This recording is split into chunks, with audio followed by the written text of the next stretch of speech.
Hey guys, welcome to the channel. My name is Nick. I am a third year neurology resident. Today I wanted to make a video about a topic that I'm sure there's a video out there on this, but I was definitely thrown into the fire when I was an intern and I had to call my first consult. And you guys know which services are notoriously tough when you call them. So especially as an intern, you don't know much and then you're calling these people and they're fellows. And yeah, so I wanted to make a video just to tell you guys about what I've learned throughout the years calling consults. And now that I'm on the opposite side of it as a neuro resident, as a third year, I'm the one receiving the consult. So let's get started. So the first thing, first tip, definitely know your patient. I think people can fall in the trap of their attending asks for the consult and then rounds just happen. They call the consult, and then when the consultant asks, like, what's happening, what's going on, why do you need me? They kind of get stumped and they're not really sure. So always know the patient, know the story, know what's happening, know the labs, and know the pertinent tests for that specialty. So say it's cardiology and you're calling a consult, it'd probably be good to know if they had like a recent echo, if they had a recent EKG. For neurology, maybe it would be good to know, okay, they had a CAT scan today or they had an MRI the other day and it showed this. These are important, just knowing the lab tests and knowing the history.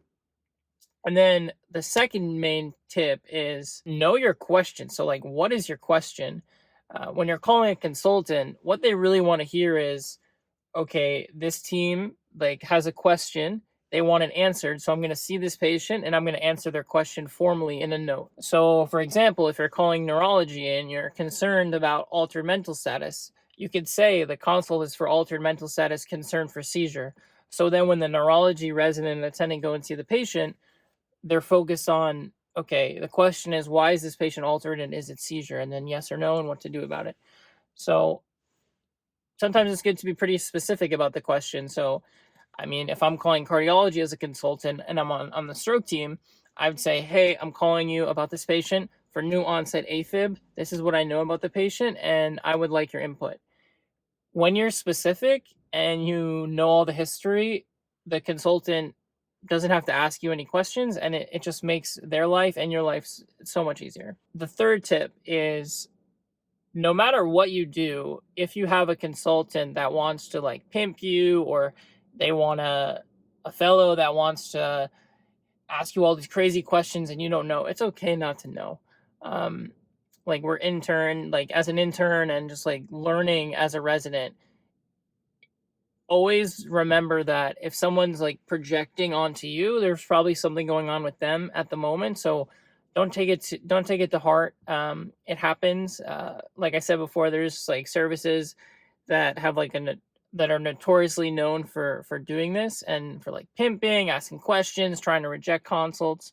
That the case is sometimes your attending just wants a consult and it's very hard to explain why.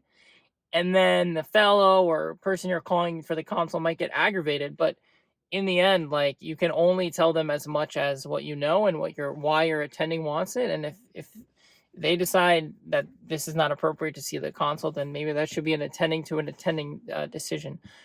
But I just want to encourage you that do not be like dismayed or distressed when you call a consult and then the consultant might be aggravated. Like, that's not on you. That's not on you. So don't worry about that.